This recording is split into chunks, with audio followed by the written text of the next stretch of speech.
लोग खाने के बाद पान खाते हैं चूना मिलाकर, वो जिंदगी भर वात के रोगी होंगे नहीं। माने चूना वो बोलते हैं सबसे बेहतरीन वातनाशक औषधि है। मेथी का दाना तो है ही, चूना उससे थोड़ा 1 डिग्री ऊपर है। मेथी दाने से चूना सबसे अच्छी वातनाशक औषधि है। चूने के बारे में भागवत जी का बहुत रिसर्च है, बहुत रिसर्च है, और वो ये कहते हैं कि ये भगवान की दी हुई प्रचंड मात्रा में अद्भुत ऐसी चीज है जो आपके वात के सब रोगों को दूर करेगी। माने घुटने दुखते हैं, कमर दुखती है, कंधा दुखता है, चूना खाइए। फिर वो कहते हैं कि इतना ही नहीं, शरीर में कैल्शियम जो है ना, कैल्शियम ये एक घटक है, माइक्रो न्यूट्रिएंट इसको कह सकते हैं अंग्रेजी में, सूक्ष्म पोषक तत्व है। ये कैल्शियम के बारे में जो गंभीर बात है आज के विज्ञान के हिसाब से जो मैं कहना चाहता हूं, भागवत जी ने तो 3500 साल पहले कह दिया, आज का विज्ञान उसको प्रूव कर रहा है, कंफर्म कर रहा है। वो ये कि कैल्शियम की कमी अगर शरीर को है तो आपको 20 नहीं 50 बीमारियां आएंगी। कैल्शियम की कमी अगर है शरीर को तो 50 बीमारियां आएंगी। क्या क्या आ सकता है? हर तरह का दर्द आपको होगा, हर तरह का, मांसपेशियों का दर्द, हड्डियों का दर्द, सब तरह का। हड्डियों की जितनी विकृतियां हैं वो सब कैल्शियम की कमी से आएंगे। हड्डियों के जितने रोग हैं वो सब कैल्शियम की कमी से आएंगे। फिर वो कहते हैं कि रक्त के बहुत सारे रोग कैल्शियम की कमी से आते हैं, रक्त के रोग, खून की बीमारी। फिर वो कहते हैं कि बहुत सारे कफ के रोग कैल्शियम की कमी से आते हैं। तो कैल्शियम कम नहीं होने देना चाहिए। जो विज्ञान आज का कहता है, आधुनिक विज्ञान ये कहता है कि कैल्शियम वो माइक्रो न्यूट्रिएंट है, वो सूक्ष्म पोषक तत्व है जिसके शरीर में रहने पर ही दूसरे सूक्ष्म पोषक तत्व उपयोगी होते हैं। ये 12-15 साल का रिसर्च है, एक वाक्य में मैंने खत्म कर दिया। कैल्शियम की उपस्थिति में ही बाकी सभी सूक्ष्म पोषक तत्व उपयोगी होते हैं।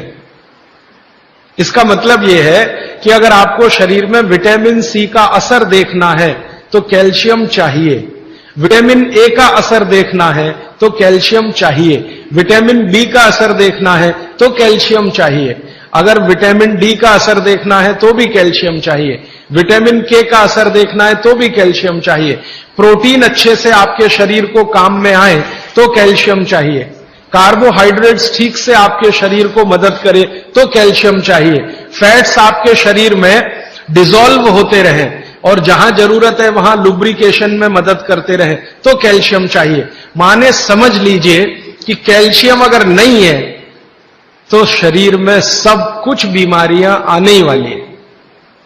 इसलिए कैल्शियम की उपलब्धता शरीर को होनी ही चाहिए।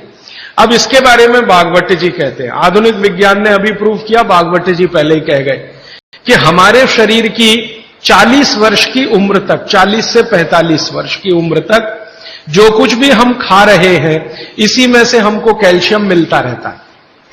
सबसे ज्यादा कैल्शियम आप जानते हैं दूध में है, दूध, फिर दूध के बाद दही, दही के बाद मट्ठा, मट्ठे के बाद मक्खन, मक्खन के बाद घी, इन सब में भरपूर कैल्शियम है।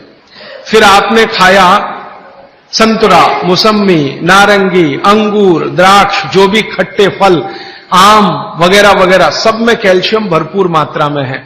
फिर सबसे ज्यादा कैल्शियम फलों में माना जाता केले में है। केला भरपूर खाना चाहिए क्योंकि कैल्शियम का सबसे बड़ा भंडार है और आसानी से हजम होता है। तो ऐसे जो फल हैं इनका जो कैल्शियम है ये 40-45 साल तक हमें आसानी से मिलता रहता है, क्योंकि शरीर की जो बायोकेमिस्ट्री है 40-45 साल तक एकदम दुरुस्त और तंदुरुस्त रहती है। जठर अग्नि भी तीव्र रहती है, बाकी सब फंक्शन ठीक है।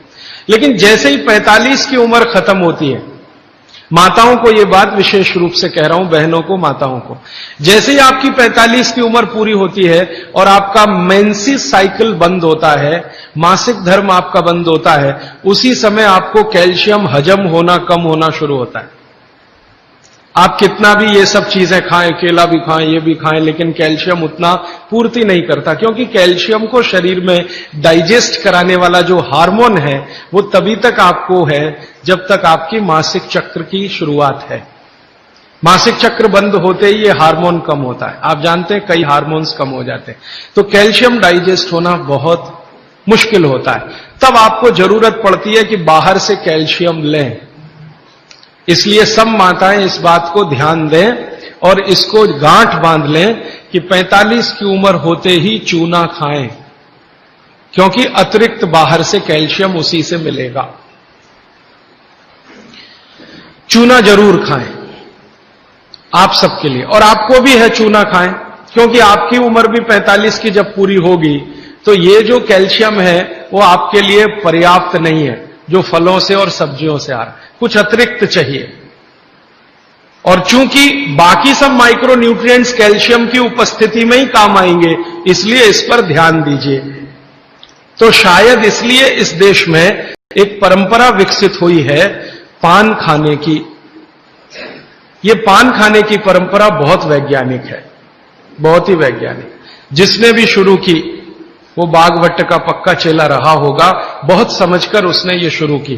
और ये अद्भुत है। अद्भुत मैं इसलिए कह रहा हूं कि भारत की सब जातियों में उत्तर से दक्षिण, पूरब से पश्चिम ये परंपरा है। कहीं भी चले जाओ, आप सिक्किम में चले जाओ, अरुणाचल में चले जाओ, वो भी पान खाते हैं। और आप धुर दक्षिण में आ जाओ तो यहां भी है, उत्तर में चले जाओ, कहीं भी चले जाओ। तो ये पान खाना भारतीय सभ्यता का एक बहुत महत्वपूर्ण अंग है जो स्वास्थ्य से जुड़ा हुआ है। बस ध्यान इतना ही रखिए कि पान जो है चूने का ही खाना है। पान जो है चूने का ही खाना है। पान कभी भी कत्थे वाला ना खाएं, क्योंकि कत्था आपके लिए उतना उपयोगी नहीं है। कत्था स्वाद के लिए आप उपयोग करते हैं, चूना औषधि के लिए उपयोग करते हैं। ये बात मैं एक बार पहले भी कह चुका हूं, आज फिर से इसलिए कह रहा हूं कि कुछ नए चेहरे मैं देख रहा हूं। तो आपके रसोई में मेथी दाना हो गया, चूना हो गया, पान हो गया, फिर पान के बाद आपको जीरा, हींग वगैरह वगैरह, अजवाइन, ये सब हो गई। ऐसी कुल 108 औषधियां हैं। गरीब से गरीब आदमी की रसोई में ये औषधियां हैं, इनका भरपूर उपयोग करिए। एक औषधि के बारे में बागभट्ट जी कहते हैं और भी महत्व की है, दालचीनी। दालचीनी के बारे में बागभट्ट जी कह रहे हैं कि वायु के जितने भी प्रकोप हैं, जैसे दमा, अस्थमा, ये वायु की बीमारियां, अस्थमा, दमा, वात की बीमारियां वायु की, तो इनको खत्म करने में या समाप्त करने में या इन बीमारियों को ठीक करने में बड़ी मदद करता है दालचीनी। और दालचीनी के बारे में बागभट्ट जी कहते हैं कि ये दमा, अस्थमा, इनको तो खत्म करेगा ही, वात के सब रोगों को खत्म करेगा, कफ के रोगों को भी खत्म करता है। कफ के रोग आप समझते हैं, खांसी है, सर्दी है, जुकाम है, मोटापा है, वजन बढ़ना, ये सब कफ के रोग हैं। तो इनमें भी दमा जैसी बीमारियों जितना असर है दमा पे, उतना ही इस पर भी है, कफ की। तो दालचीनी का भी उपयोग आप कर सकते हैं आपकी बीमारी के हिसाब से। दालचीनी आप सब जानते हैं, आसानी से आपको पहचान में भी आती है। बस उसका उपयोग करते समय ध्यान रखें कि ये ज्यादा उपयोगी है पाउडर के रूप में। कई बार मैंने देखा है भोजन बनाते समय हम दालचीनी का पत्ता डाल देते हैं या उसकी वो जो छाल जैसी है वो वो उतना उपयोग नहीं आता जितना पाउडर करके वो उपयोग में आता है। और दालचीनी के बारे में बागवती जी कहते हैं कि इसको अगर उपयोग कर रहे हैं तो आप गुड़ के साथ इसको खूब घिसिए, रगड़िए, ऐसे ऐसे ऐसे ऐसे खूब अच्छे से गुड़ मिले, फिर खाइए, फिर पीछे से थोड़ा गर्म पानी पीजिए, अद्भुत परिणाम। और अगर आप शहद ले सकते हैं तो शहद के साथ तो इसका मर्दन एक शब्द उन्होंने इस्तेमाल किया, मर्दन माने घिसना, रगड़ना।